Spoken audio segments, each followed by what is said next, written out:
My name is Caitlin. Welcome back to my channel. Rejection is something that we all go through. However, it's really difficult to process the feelings of being rejected. If you really sit down and think about it, it's something that is so common, it's unavoidable. However, whenever it happens to us, it feels like, why us? What's wrong with me? And I think we all kind of tend to take it very personally. I am definitely no exception to that rule. I have grown up taking rejection super personally. However, it's important to learn how to navigate the feelings of rejection and change our perspective on it, because sometimes when we take it so personally, we end up becoming jaded and it can prevent us from truly living our lives and continuing to move on. Luckily, I have definitely developed better coping skills when dealing with rejection. However, I am human, so therefore I do take it personally sometimes still, like as we all should. We should all live our human experience and be hurt when we feel rejected. Not every single rejection has to hurt us, and we can move on and move forward. We just don't want to let every single time we get rejected to stop us from moving forward. Rejection is so common. It's something that we actually all experience. However, whenever we're going through it, sometimes it feels like it's just us. Like we're the only person who gets rejected, who faces it, and sometimes we take it personally and we end up becoming jaded because of it. I definitely think it's important to learn how to move through rejection better and take it on the chin sometimes, because not every single rejection is personal, and we're often faced with so much rejection throughout our life. If we take every single rejection personally, it can stop us and prevent us from moving forward. Now, obviously we're human and we're gonna be hurt sometimes, especially when we're dealing with things that are making us not feel good enough. But not every single rejection has to stop us. And sometimes we will be faced with certain experiences that are meant to make us sad, and it's okay to sit there and process it. But we don't want to sit through every single one, reevaluating our whole entire life, right? We don't want every single experience to make us feel like we're not enough. We have to develop some resiliency about dealing with rejection and just realize that, hey, this is life. Like, this is what is supposed to happen. Not every experience is meant for us. Now, I was definitely a person who took everything so personally. I feel like I grew up feeling super invisible, and I often rejected myself before other people could reject me. Some things that I would do, I would not dress my best in high school. Like, I would wear a gray sweatshirt and leggings and Uggs, and I just wouldn't really try to make myself pretty or beautiful because I didn't feel good about myself, and that was my form of protecting myself and rejecting myself from other people before they could reject me. Now, growing up, I definitely did not have a lot of experience with men. I felt like I just stayed away from that because I thought, what could they have possibly wanted from me? What could they possibly like in me? I didn't feel attractive. I didn't feel like I had a good personality. I felt like everything was wrong with me, honestly. However, over a period of time, I did try my best to push myself out of that. I tried to be more outgoing and dress a little bit better and put makeup on, and I finally started to try. I remember in college, I was super new to dating because, again, I tried my best to be invisible growing up, but I wanted to move forward and I wanted to put myself out there a little bit more. So there was this guy in class and I had a little bit of a crush on him. Now, it wasn't a major crush, but it was like enough for me to notice him. And I remember telling my friend who was friends with him, she was like, oh my God, we have to set you guys up. Like, this is gonna be so much fun. I was like, okay. So we hung out a few times with him, and then finally he invites us to a party at his house. Again, I didn't want to take it super seriously. I just kind of wanted to lay low and just enjoy myself and not get my hopes up. By the end of the party, we did finally get a chance to talk to each other, and then like one thing led to another and we did hook up. Now, after this happened, I left and he was like, hey, like, let me get your number. Like, I'll text you tomorrow. So I gave it to him. The next day, I was totally like, oh, like that went so much better than I thought it did. He asked for my number, like he must really like me, like we hooked up and everything. But the next day he did not text me. I remember talking to my friends about it, like us girls do.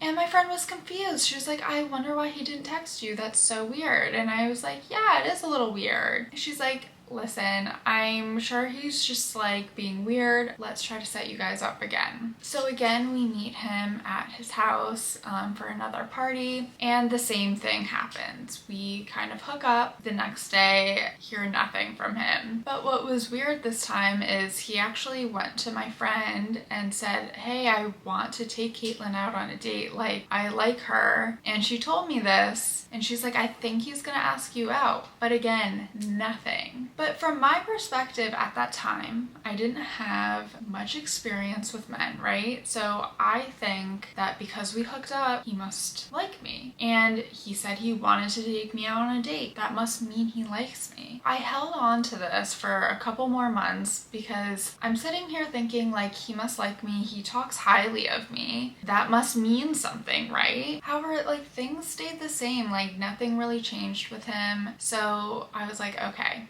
let me try to like ask him and like see what's going on. And so I kind of just like came forward with my feelings. Just like, hey, I was really interested in you. Like, what happened? And that's when he told me he did not feel the same way.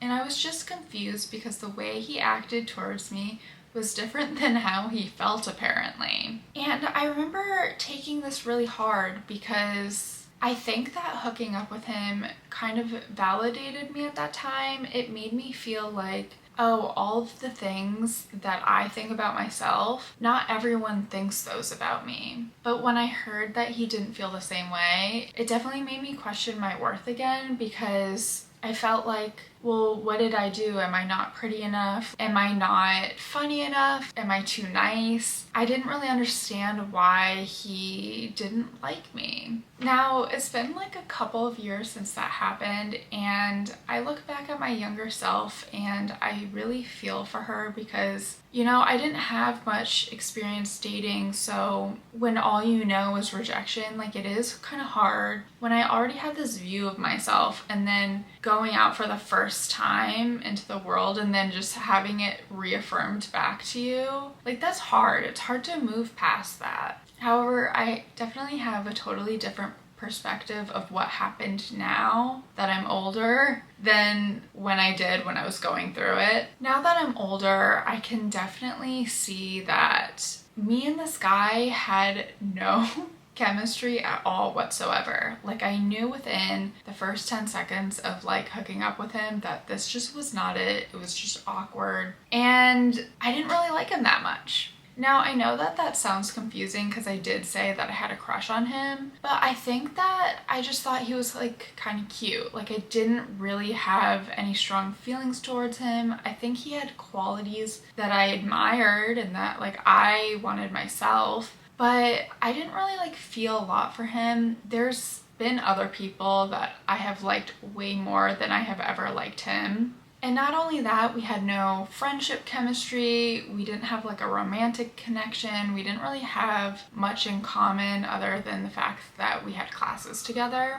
So now when I look back and I revisit that conversation where he told me he didn't like me, I'm like, girl, you didn't like him either. You just liked the idea of him possibly liking you or the idea of being in a relationship. You didn't actually have very strong feelings towards him. And I'm sure that he's a great guy, but he just wasn't your guy. And because he's not your guy, you can definitely do better. You you should be with someone who you really like. Point blank period. You should be with someone who you really like and who adds value to your life. Now, when I reflect back on this experience, I'm super grateful that it happened. While it's difficult to continuously feel like you're not good enough and then have that reflected back to you, it was good for me to actually deal with rejection in real life because it taught me how to view it differently. It taught me how to navigate it